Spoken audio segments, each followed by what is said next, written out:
Hello US, welcome back to my channel. இப்போ என்ன பார்க்க போகிறோம்னா, இன்றைக்கி மாலை வச்ச பலகாரம் என்னென்னு பார்க்கலாமா? தக்காளி தோசை. அரிசிலாம் ஊற வச்சு அரைக்காமல் டக்குன்னு பண்ணிடலாம். இந்த தோசை வாக்கிறதுக்கு டோட்டலாகவே 10 நிமிஷம்தான் ஆகும். டேஸ்ட்டும் ரொம்ப நல்லாயிருக்கும். டொமேட்டோ தோசைக்கு 3 தக்காளி நறுக்கி மிக்சியில் சேர்த்துக்கிறேன். 2 பச்சை மிளகா, 2 மிளகா வத்தல் சேர்த்து இதை இந்த மாதிரி அரைச்சிட்டு, அரை கப்பு அரிசி மாவு, அரை கப்பு பாம்பே ரவை, வறுக்காத ரவை, வறுத்த ரவை எது வேணால் சேர்த்துக்கலாம். 1 டேபிள் ஸ்பூன் கடலை மாவு. இது சேர்க்கும் போது நல்ல கலர் வரும்.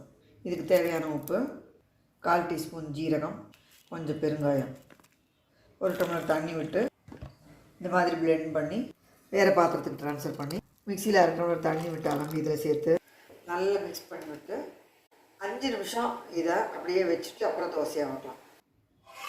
5 நிமிஷம் கழித்து தோசைக்கல் காஞ்சு கிரீஸ் பண்ணியாச்சு. இப்போ இந்த மாவை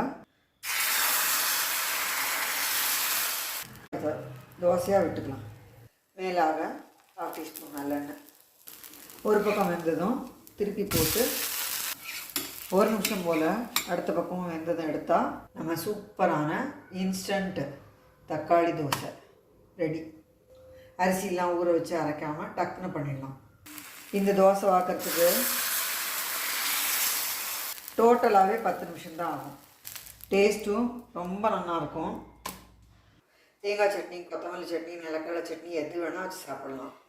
நான் இன்றைக்கி இந்த பரங்கிக்காய் துவையல் லஞ்சுக்கு அரைச்சதே வச்சுட்டேன். இந்த மாதிரி பிளான் பண்ணும்போது ஈஸியாகிடும். சட்னின்னு தனியாக பண்ணுறதுக்கெல்லாம் யோசிக்கவே வேண்டாம். மிளகாப்பொடி, தயிர் மாத்திரம் வச்சுட்டு கூட சாப்பிட்லாம். ரொம்ப நல்லாயிருக்கும். இந்த வீடியோ எல்லாருக்கும் யூஸ்ஃபுல்லாக இருக்கும்னு நினைக்கிறேன். லைக் பண்ணுங்கள், ஷேர் பண்ணுங்கள், சப்ஸ்கிரைப் பண்ணுங்கள். தேங்க்யூ ஃபார் வாட்சிங்.